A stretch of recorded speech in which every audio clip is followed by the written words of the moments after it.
Hi friends, welcome back to our channel INB jobs info. Friends, రైల్వేలో మరొక notification విడుదలైంది. 7,951 ఉద్యోగాల భర్తీ కోసం ఈ నోటిఫికేషన్ విడుదల చేశారు. ఈ సంవత్సరం రిలీజ్ చేసినటువంటి 3వ నోటిఫికేషన్ ఇది. అర్హులైన వారి నుంచి ఆన్లైన్ విధానంలో దరఖాస్తులు కోరుతున్నారు. ఈ నోటిఫికేషన్ ద్వారా భర్తీ చేస్తున్న పోస్టులు ఏమిటి, ఉండవలసిన అర్హతలు ఏమిటి, ఎలా అప్లై చేసుకోవాలి, సెలక్షన్ ప్రాసెస్ ఏ విధంగా ఉంటుంది, శాలరీ, ఇలాంటి డీటెయిల్స్ అన్నీ ఈ వీడియోలో మీకు నేను చెప్తాను. వీడియోను పూర్తిగా చివరి వరకు స్కిప్ చేయకుండా చూసి మీకు ఎలిజిబిలిటీ ఇంట్రెస్ట్ ఉన్నట్లయితే ఈ ఉద్యోగాలకి అప్లై చేసుకోండి. కంప్లీట్ నోటిఫికేషన్ డౌన్లోడ్ చేసుకోవడానికి, ఆన్లైన్లో ఈ ఉద్యోగాలకి అప్లై చేయడానికి అవసరమైన లింక్స్ కోసం డిస్క్రిప్షన్లో ఇచ్చినటువంటి లింక్పై క్లిక్ చేయండి. అలాగే మీరు మన టెలిగ్రామ్, వాట్సాప్ ఛానల్స్లో ఇంతవరకు జాయిన్ కాకపోతే వెంటనే జాయిన్ అవ్వండి. వాటి లింక్స్ కూడా నేను డిస్క్రిప్షన్లో ఇవ్వడం జరిగింది. ఛానల్ని కూడా సబ్స్క్రైబ్ చేసుకుని పక్కనే వచ్చే బెల్ ఐకాన్ని యాక్టివేట్ చేసుకోండి. నోటిఫికేషన్కి సంబంధించిన డీటెయిల్స్ చూసినట్లయితే ఈ నోటిఫికేషన్ అనేది government of India, ministry of railways, railway recruitment boards నుంచి విడుదల చేయడం అయితే జరిగింది.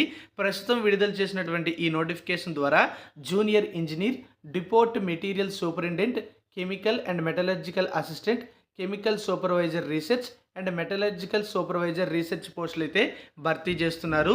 దేశవ్యాప్తంగా ఉన్నటువంటి అన్ని జోన్లలో కూడా ఖాళీల భర్తీకి దరఖాస్తులు కోరుతూ ఈ నోటిఫికేషన్ అయితే విడుదలైంది. ఈ ఉద్యోగాలకి ఎలిజిబిలిటీ ఉండేవాళ్ళు జూలై 30వ తేదీ నుంచి ఆగస్టు 29వ తేదీలోపు అప్లికేషన్ ఆన్లైన్లో సబ్మిట్ చేసుకోవచ్చు. అప్లికేషన్ సబ్మిట్ చేసిన తర్వాత అప్లికేషన్లో ఏమైనా కరెక్షన్స్ చేయాలి అంటే ఆగస్టు 30 నుంచి సెప్టెంబర్ 8వ తేదీ మధ్య కరెక్షన్స్ చేసుకోవడానికి అవకాశం అయితే ఇస్తారు. అయితే ఈ పోస్టులకి అప్లై చేసేవాళ్ళు అప్లై చేసేటప్పుడే ఎటువంటి మిస్టేక్స్ కూడా లేకుండా అప్లై చేసుకోవడం మంచిది. మరి ఈ ఉద్యోగాలకు సంబంధించి ఉండవలసిన ఏజ్ చూసుకున్నట్లయితే యాక్చువల్గా గతంలో ఈ పోస్టులకి 18 నుంచి 33 సంవత్సరాల ఏజ్ అయితే ఉండేది. అయితే కోవిడ్ పాండమిక్ సిచ్యువేషన్ని దృష్టిలో పెట్టుకొని ప్రస్తుతం మరో 3 సంవత్సరాలు ఏజ్ అనేది యాడ్ చేశారు. కాబట్టి 18 నుంచి 36 సంవత్సరాల ఏజ్ కలిగిన వాళ్ళు ఈ ఉద్యోగాలకి అప్లై చేసుకోవచ్చు. భర్తీ చేస్తున్నటువంటి పోస్టుల్లో కెమికల్ సూపర్వైజర్ లేదా research and metallurgical supervisor research పోస్టులు అనేవి ఒక 17 పోస్టులు ఆర్ఆర్బి గోరఖ్పూర్లో బోర్డులో అయితే ఉండడం జరిగింది. ఆ జోన్లో మాత్రమే ఉన్నాయి. వీటికి సంబంధించినటువంటి పే స్కేల్ అనేది లెవెల్ 7 కింద ఉంటుంది.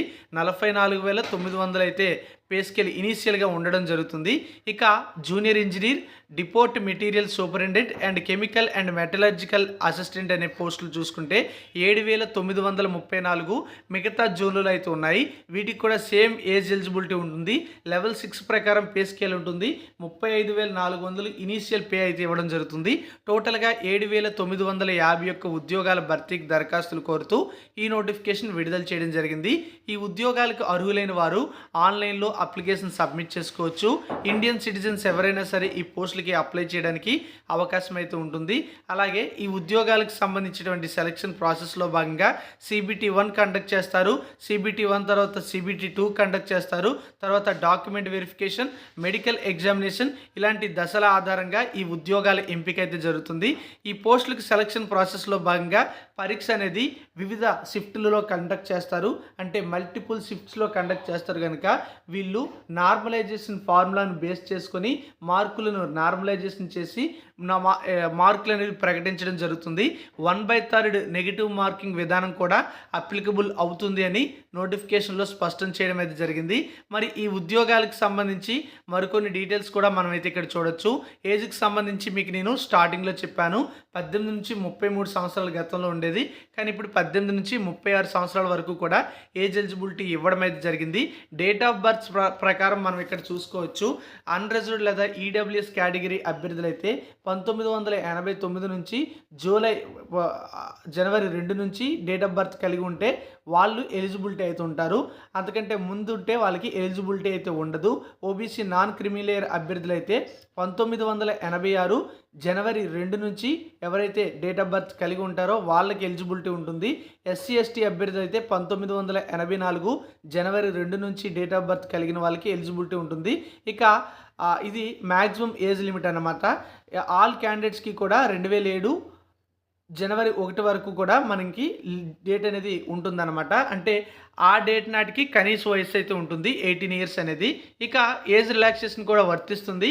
అది ఎలా అంటే ఎస్సీ అభ్యర్థులకి 5 సంవత్సరాలు, ఓబీసీ నాన్ క్రిమినల్ అభ్యర్థులకి 3 సంవత్సరాలు, persons with bench mark disabilities అభ్యర్థులకి 10 సంవత్సరాల ఏజ్ రిలాక్సేషన్ వర్తిస్తుంది.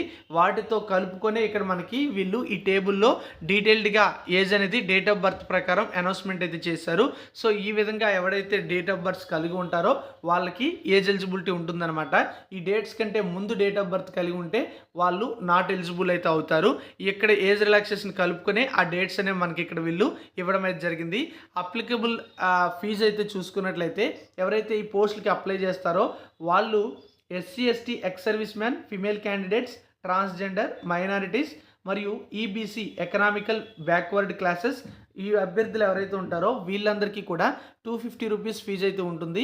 వీళ్ళు CBT 1 ఎగ్జామ్ రాసిన కొద్ది రోజులకి 250 రూపీస్ బ్యాంక్ ఛార్జెస్ డిడక్షన్ చేసి వాళ్ళకి రిఫండ్ అయితే చేస్తారు. ఇక మిగతా క్యాండిడేట్స్ 400 రూపీస్ ఫీజు అయితే ఉంటుంది. వాళ్ళు CBT 1కి అటెండ్ అయిన తర్వాత వీళ్ళకి 400 రూపీస్ అనేది రిఫండ్ చేయడం జరుగుతుంది. అందులో బ్యాంక్ ఛార్జెస్ కూడా డిడక్ట్ చేసి మిగతా అంతా కూడా రిఫండ్ అయితే చేయడం జరుగుతుందని నోటిఫికేషన్లో తెలియచేయడం అయితే జరిగింది. ఈ విధంగా మనకి ఈ పోస్టులకు సంబంధించినటువంటి ఫీజు డీటెయిల్స్ అయితే ఉన్నాయి. ఈ ఫీజు పే చేసే మీరు ఈ ఉద్యోగాలకి అప్లై చేసుకోగలుగుతారు. ఆన్లైన్లోనే ఈ ఉద్యోగాలకి అప్లై చేసుకునేందుకు అవకాశం అయితే ఉంటుంది. సెలక్షన్ ప్రాసెస్లో భాగంగా CBT 1, CBT 2 కండక్ట్ చేస్తారని చెప్పాను కదా. CBT 1లో 100 ప్రశ్నలు ఉంటాయి. 90 నిమిషాల సమయం అయితే ఇవ్వడం జరుగుతుంది.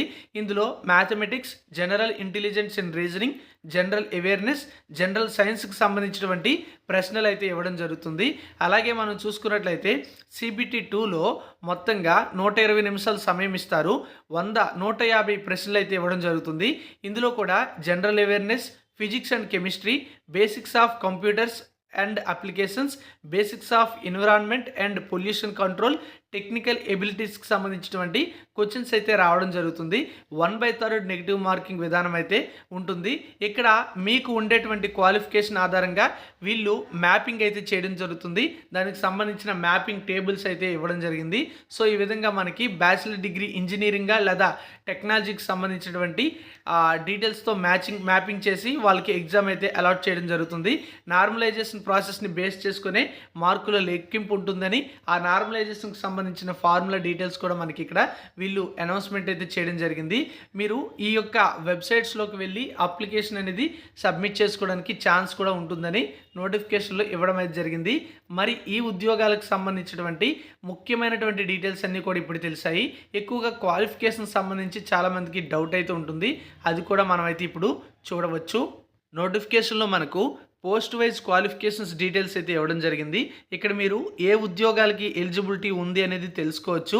ఇక్కడ ఇచ్చినటువంటి క్వాలిఫికేషన్స్లో degree or its equivalent qualification అనేది కెమికల్ టెక్నాలజీకి సంబంధించి పూర్తి చేసిన వాళ్ళకి ఎలిజిబిలిటీ ఉండే విధంగా కెమికల్ సూపర్వైజర్ రీసెర్చ్ పోస్టులు అయితే ఉన్నాయి. అలాగే మెటలర్జికల్ సూపర్వైజర్ రీసెర్చ్ పోస్ట్కు degree or its equivalent qualification అనేది మెటలర్జికల్ ఇంజనీరింగ్లో పూర్తి చేసిన వాళ్ళకి జాబ్స్ అయితే ఉన్నాయి. ఇక జూనియర్ ఇంజనీర్ ఎలక్ట్రికల్, అలాగే జూనియర్ ఇంజనీర్ ఎలక్ట్రికల్కి సంబంధించి సివిల్కి సంబంధించినటువంటి పోస్టులు ఇవన్నీ ఉన్నాయి కదా. వీటికి సంబంధించినటువంటి క్వాలిఫికేషన్స్ మనం ఇక్కడైతే చూడొచ్చు.